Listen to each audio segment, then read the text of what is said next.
Hello everyone, Amelia is just talking to herself in a silly voice because I didn't tell her we were going to start, so I thought it'd be funny.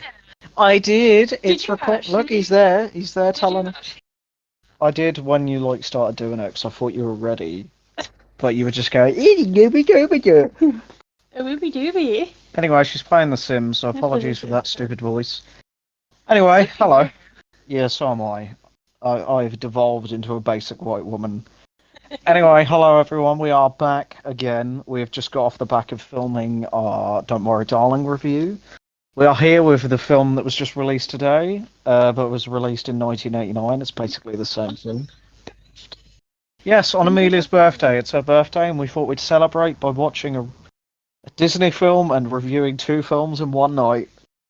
So, anyway, we're here with the Little Mermaid, the 2023 remake, of course. No, it's Uh, live action. it's the live action remake, except they use the usual fucking nightmare realistic looking characters instead like as the animals. They use hyper realistic CGI animals and then call it a remake and live action. I really enjoyed Well, Sebastian was the highlight of and the the seagull. original one. Seagull. Yeah. Anyway, so as I say, this is the Little Mermaid came out today. We thought we'd jump on the hype train before it runs out of views like the usual films we review do. And of course, it had just come out, so we thought, well, we've got nothing to do. It's not like today's a special day or anything. After all, we thought we'd jump in and watch The Little Mermaid, which I have been dreading since it, was first announced, really, but it wasn't too bad of a film. So, before I do my usual of the movie begins with whatever the hell happens at the start of the film, we would just like to point out that when we arrived and got in the multi-story, someone was singing a fucking song for their TikTok account, which was the most embarrassing. That people who film TikToks, like it seems fine when you watch like TikToks on TikTok, but when you see someone doing it, it's the most awkward, embarrassing thing you can ever see. Because it's always someone just awkwardly stood there holding the phone like a proud I mother. couldn't.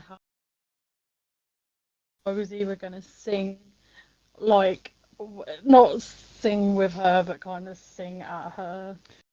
Yeah, but instead she chose to go, "You sound like shit." Oh my god, TikTok pick that up. I do. I really hope so.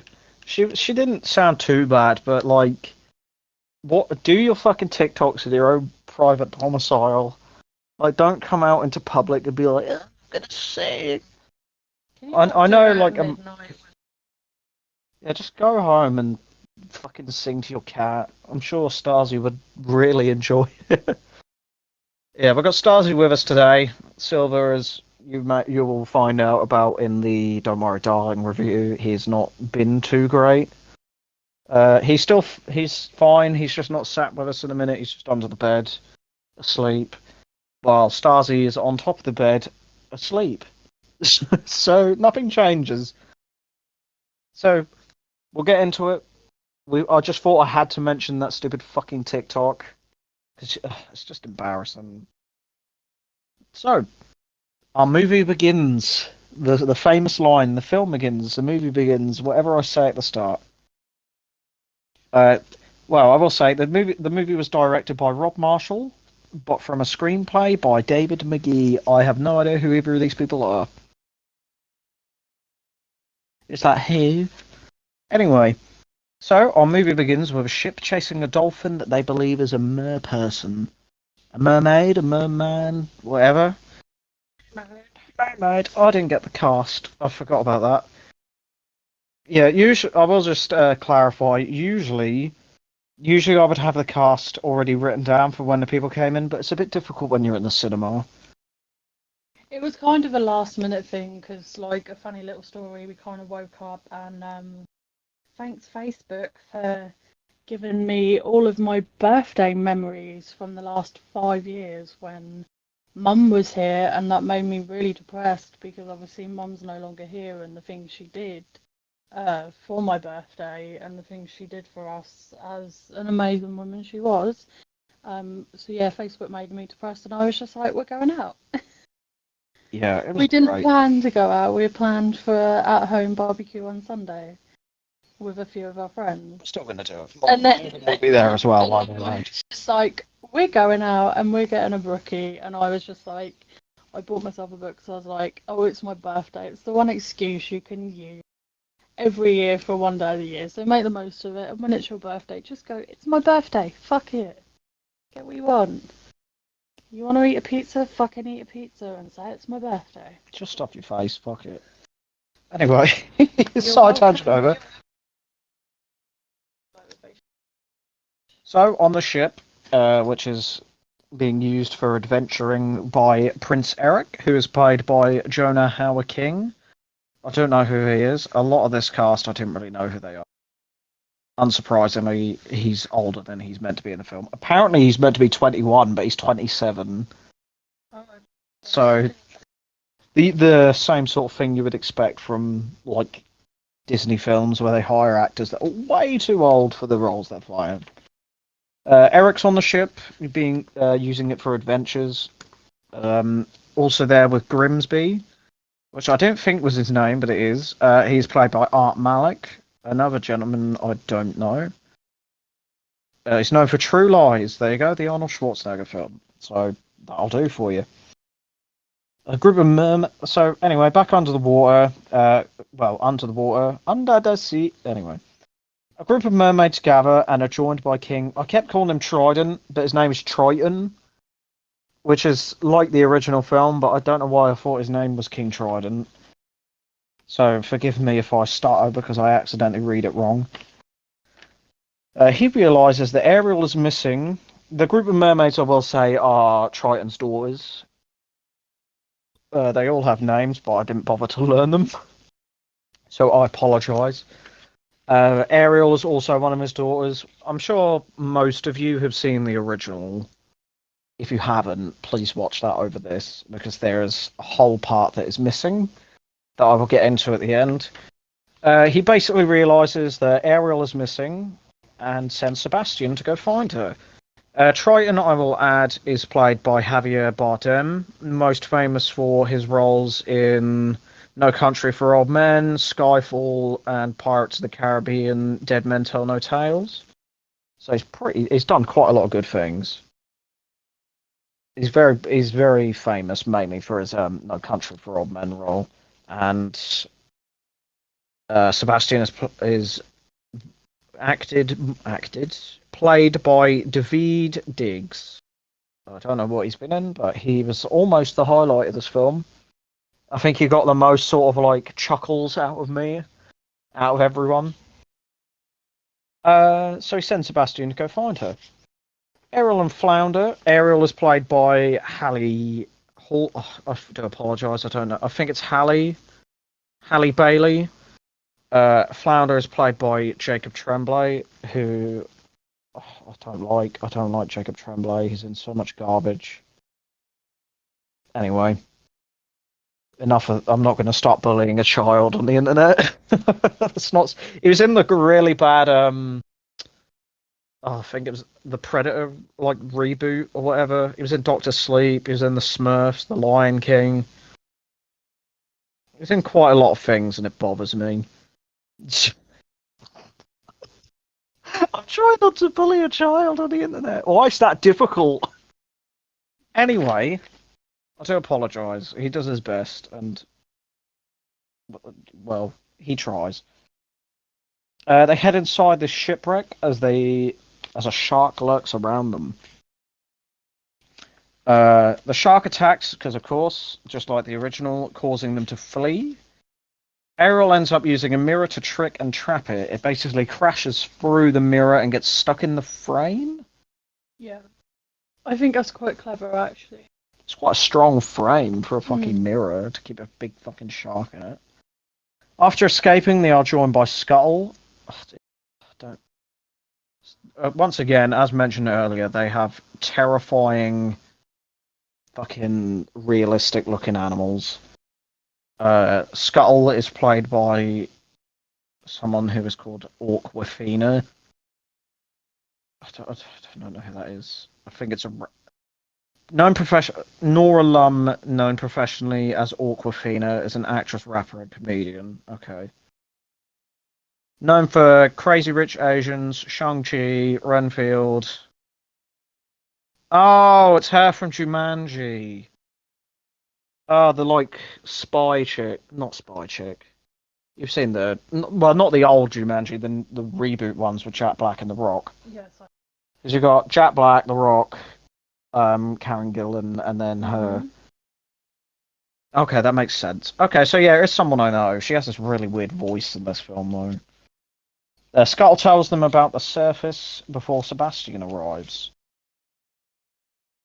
I don't know what. Oh, like Do you know how hard it the is? fork with the hair and that sort of thing. I have that under. It's so hard. Have you ever had the original? No. Oh. I think I have when I when I was will a just kid. add, and you're going to have to tell everyone. Amelia, have you seen the original? What, the Little Mermaid? Yes. When I was a kid, yes. Okay. But I Oh can't. no, it's just Ron who hasn't seen it. Your Yeah. stepdad. Yeah. Every... And yeah, I can't see it. We're going to get claimed because of my accuracy. When they leave, they pass Ursula's eels, and Ursula watches through this weird orb thing she has. Ursula, of course, is played by graduate of the channel, Melissa McCarthy. She did quite well. I She did really good for it as when well. when we did the Happy Time Murders, which you can go find in the playlist somewhere, I said that every film she's in I hated, but I hate to say it, I actually enjoyed her as Ursula. I think Finally, she has one film that's above mediocre. Because usually she just plays fucking terrible characters, but I think the casting of Melissa McCarthy is. Sorry, she's okay. That's just how she screams. So there's a little audio. I would say I'd put an audio warning in. Yeah, you scream sneeze. That's what you screeze. Can you warn me next time to fucking mute the mic so you don't? I have headphones on for the mic, and yet it still made my fucking ears like hurt. Oh god, I'm gonna have to fucking try and edit that so it's like not as loud. But I'll probably fail. Anyway, where was I? You fucking made me lose it. Triton speaks with Ariel and Flounder about why they should ignore the surface. He's basically a big surface racist. He's very against humans. A lot more than like the original. He's not that racist about the surface. He orders Sebastian to basically supervise her and babysit her. Ariel then goes to her cave with Flounder, and she decides that she should just start singing part of that world. I think it's a bit more it's a bit better presented in the animated version. Because then she finishes the song. There's this awkward sort of moment where she sits there, and I said to you, I said, you just want Flounder to go. Well, you could have just used normal words for that. You didn't need to just burst into song. But you could say that about any musical. Oh yeah, by the way, this is our first musical on this channel. And our first Disney film. Oh, was it? Yeah. Did you hate musicals, apparently, so... I do, but, you know, when Sebastian comes and sings the song, you know, you kind of can't hate it. Because there's Sebastian and the bird who sings as well. Oh, that song that Scuttle does is terrible, though, I'm sorry. That one's I'm really sad. tempted to have a look on Spotify and see if I can download it just so I can I'm sure they do. walk down the street and just be like, la la la la. Anyway, she's disturbed after that awkward couple of moments of silence by fireworks from Eric's ship that's going over the surface above her. Because it's his 21st, I think, 21st birthday. Yeah. They said something about 21, and I just took that as his age. He could be 46 for all I know, but yeah, it's his birthday. The ship is basically having a big party. Ariel investigates. She does the bit where she hangs on the side of the boat, and Max comes and snips her. Max being the continuous goodest boy. Grimsby berates Eric for celebrating and basically enjoying himself because he's going to be the king one day. And Max spots Ariel. Yeah, as I say, a storm that literally arrives out of fucking nowhere. Yeah, that the convenience. Yeah, Eric just walks to the side of the boat and goes, "A storm's coming," and then it just starts pissing it down with rain. And it's just like, oh, that's very convenient now that just started happening. It just causes chaos, knocks people over. Disappointingly, as we find out later, nobody dies. Like, well, people die in this film, but no one you would hope for. Is it sort of okay? Bear with us 1 second in case this is something inappropriate.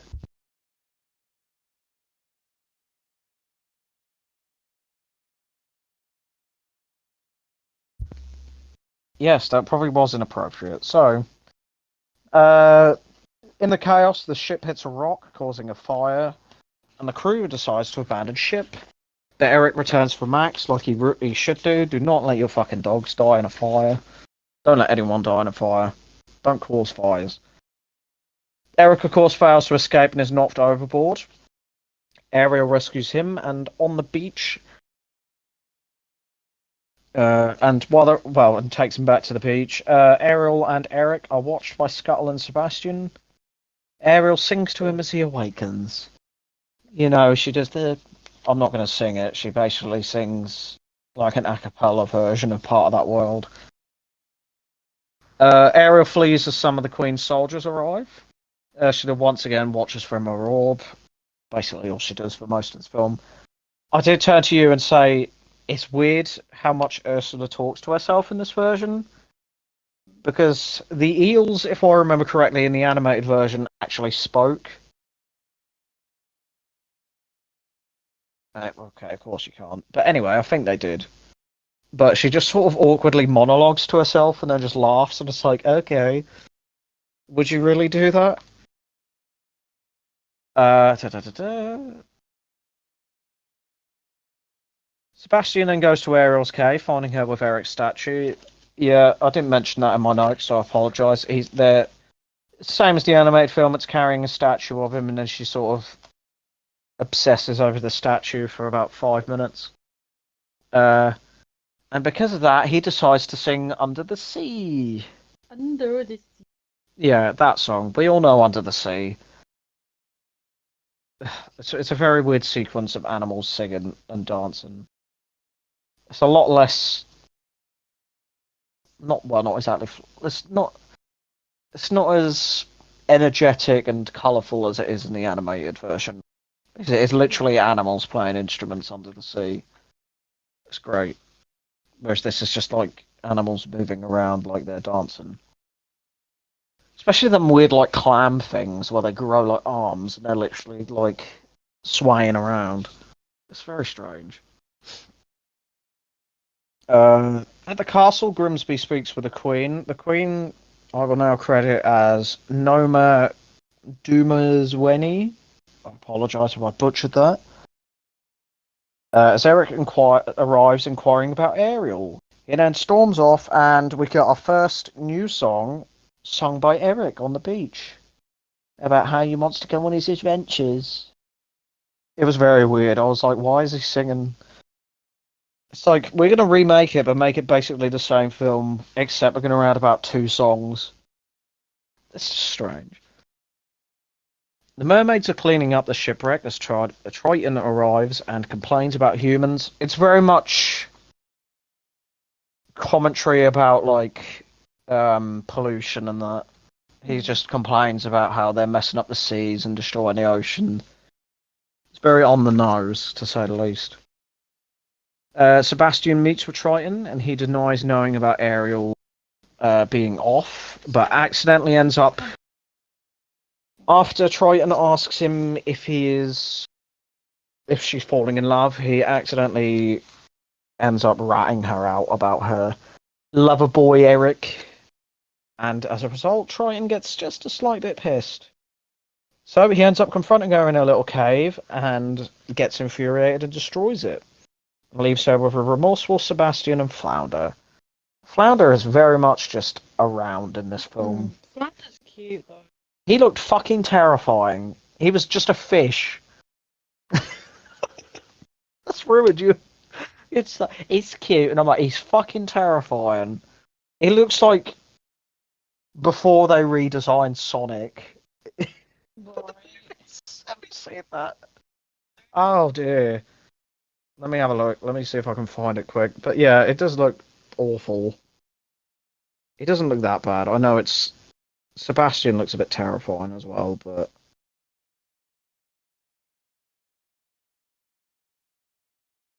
that was pre-redesigned Sonic. Yeah. And then you get the redesign on the left. Yeah. Accurate, disgusting, horrifying nightmare creature. Anyway, sorry. Back to the task at hand. I would love to do the Sonic films because they are dumb as well. They're good though. I like them. Yeah, so Triton ends up destroying the cave after her interacting with people of a different species, like the racist he is. Ursula arrives in a bowl carried by her eels. It's very weird. I don't know how she could do that, but she's magic.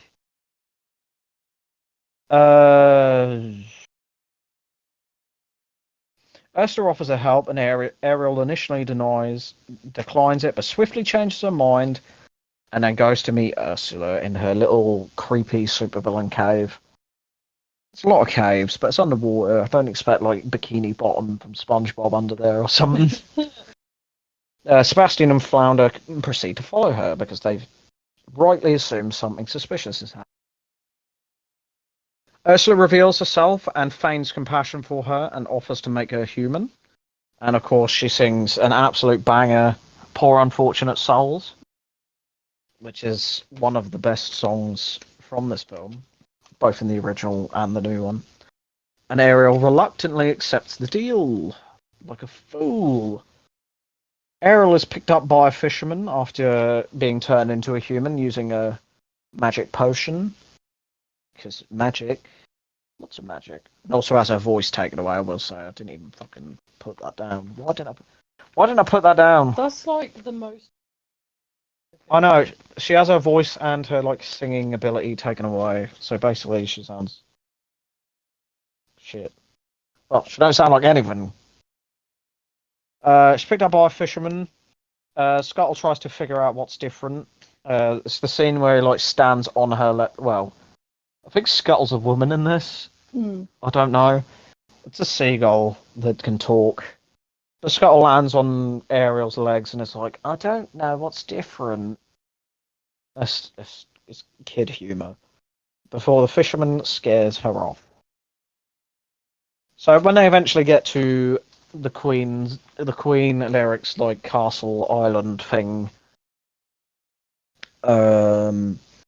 Ariel gets in a wagon that's being, I guess, driven by the fisherman.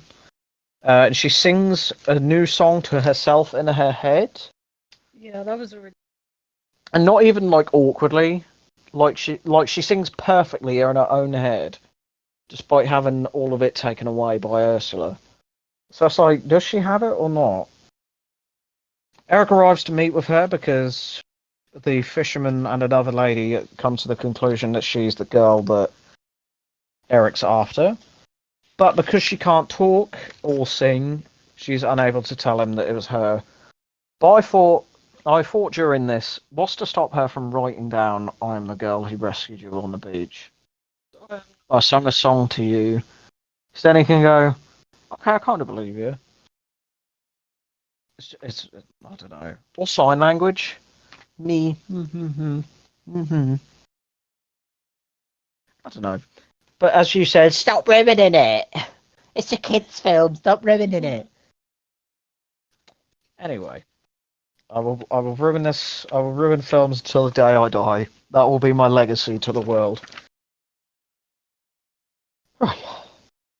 Sebastian then makes it all the way up to Ariel's room because he has to climb up because he's a crab, of course. Don't know if I had to explain that he's a crab, not a person. I probably should have done. Fucking hell. He realizes she is unable to remember needing to kiss Eric within 3 days due to Ursula's magic spell because Ursula just wants to sabotage it to get revenge on Troyan. Ariel then wanders off and finds a room filled with objects that intrigue her because she's from under the water. And then, I'm not going to say under the sea because anyway. Yeah, no. Eric then enters and finds her. The two of them spend time, like, Eric teaches her about, about different provinces? What do I call them? Like, different areas that he has maps of. And they just bond together, having a good time, having a good buddy time. Grimsby arrives and asks to speak with him privately. Can't remember. Just put privately. I can't remember. Oh, Eric basically persuades them to give him a carriage so they can go out for the day, while the rest of the carriages go off to search for the girl that is Ariel. But Eric doesn't believe it is Ariel because she can't talk or sing. Anyway. The next morning, Ariel and Eric then head out of the castle, and Sebastian follows. He basically grabs the wheel and it flings him onto the back conveniently. You were very happy with that, weren't you? Yeah. Yeah. Ariel then gets off the carriage as Eric has to get off to. Well, he doesn't have to. He gets off to help someone herd some goats off of the road, and then she just gets off. It's like having you. It's just like if you've not got constant stuff to look at, you're like, oh, I'm gonna go for a walk. Bye. You're very welcome. And Eric follows her as she explores. It is me and you. You just fuck off in your own little world. You see all the pretty colours and sparkly things, and off you go like a child. And then I've got to follow you to make sure you don't end up hurting yourself. I'm autistic. I'm autistic as shit. Anyway. So yeah, that evening, Scuttle lures them to a boat after stealing a hat that Eric was wearing and flies off. He really cared about that hat.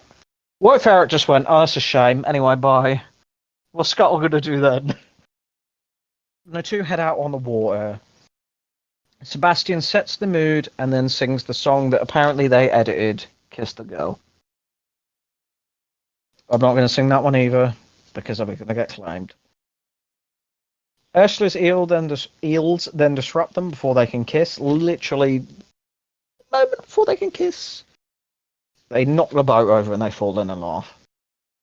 And then Ursula nearly shits herself because she thought that they were going to kiss, but thankfully for her, they didn't. She uses a potion in order to make sure she fails. She throws a big tantrum because she can't find what she needs, and then just floats in front of her, and she goes, oh. So, let me turn my page over. I had to do this physically because I can't exactly bring the computer into a cinema. After returning, Eric sits on the beach, but before he leaves, he hears Ariel singing. But of course, it's not Ariel.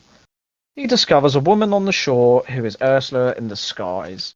This version of Ursula is I think the last person I have. Okay, my last search was Ugly Sonic. This version of Ursula is portrayed by Jessica Alexander, another woman I do not know. That is two different. There's one woman who's clearly not her, and then her. English actress and model. She was in the BBC iPlayer / Netflix series Get Even. Cool. Anyway, that's it. That's all you need to know. Because apparently that's all she did, according to Google. Scuttle. Nope, too far. Too far. Way too far. The next morning, Scuttle awakens them with a song. It's that they sort of rap together, her and Sebastian. It's very weird. But apparently you loved it, so that's fine. It's fine. It's fine. They hear in the song that Eric is ready to propose to a woman they don't know. So they're all led to believe that it's going to be Ariel who's going to be proposed to. Of course it's not.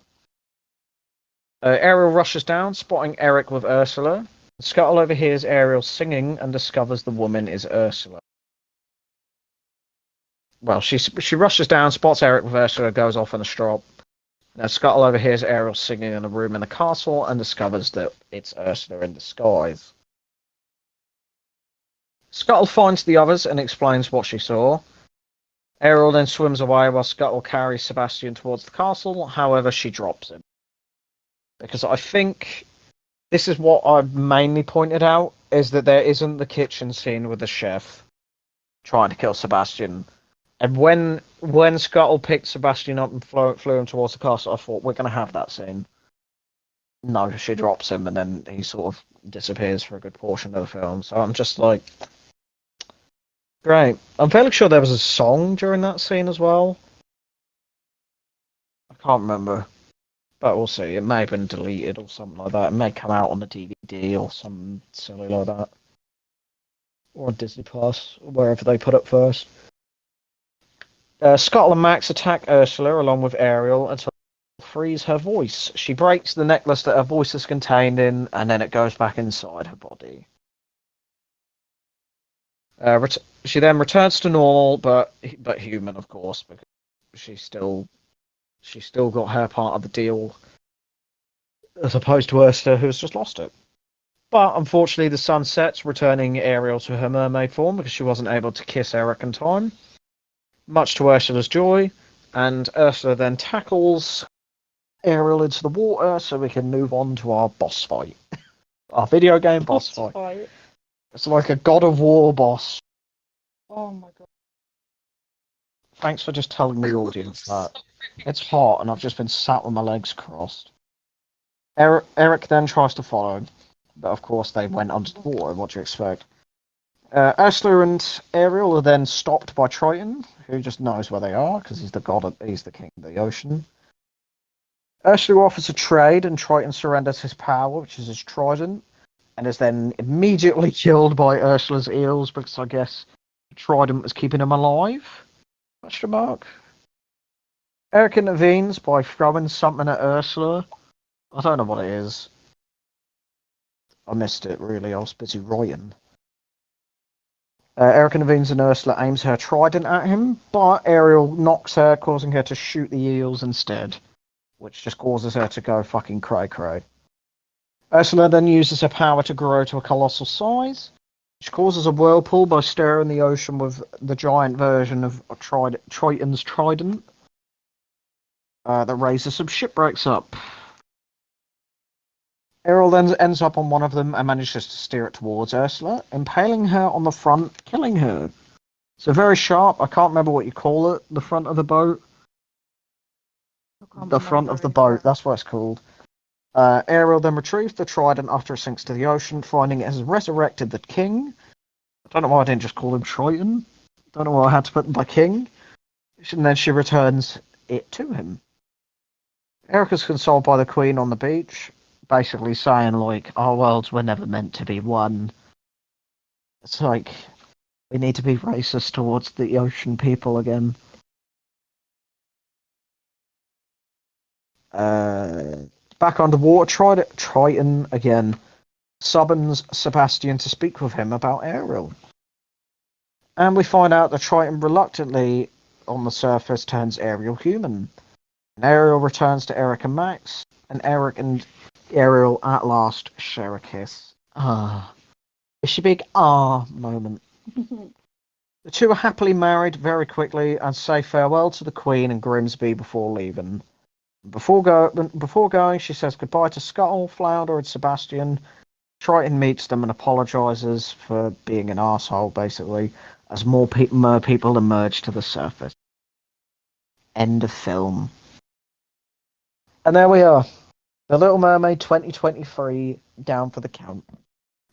So, it's a Disney film. I think it would feel a bit mean to do best kill, worst kill. I mean, Ursula would have to have the best, come on. And Triton didn't even really die. What's our rating? What was it? I would have to say... This is a really tricky one because I really enjoyed watching it and I really enjoyed the graphics. But it's not something that I would buy on DVD, so I'd probably have to knock probably about one off for that. Probably have to say 7. I would say. Because, as I say, they cut out the chef scene, and some of the CGI used on them as mermaids was a bit off-putting. I'm gonna give it a 9. I would have given it a 10. Fucking hell, a but 9? The fact that I wouldn't buy it on DVD.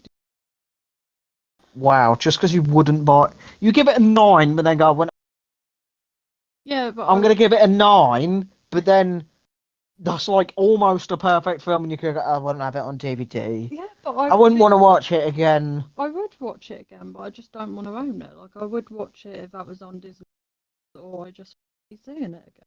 How can you have a 9 out of 10 film and then go, I wouldn't have it on DVD? It's not that good. It is good, but it's just Realistically, you wouldn't own something it. Right, okay. Leave me alone. I'm sorry. Your number's confused. It makes sense. So yeah, that is The Little Mermaid 2023. Oh, will you just shut the fuck up? Think of a better job.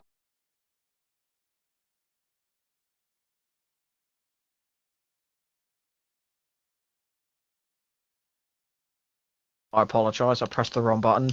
Anyway, that has been The Little Mermaid 2023. I've been your gracious, amazing, fantastic, fantabulous. Goes again. Your fantabulous host, Mitchell, Purple Midnight 8, etc. Joined by my glamorous assistant or co-host, the big birthday girl herself.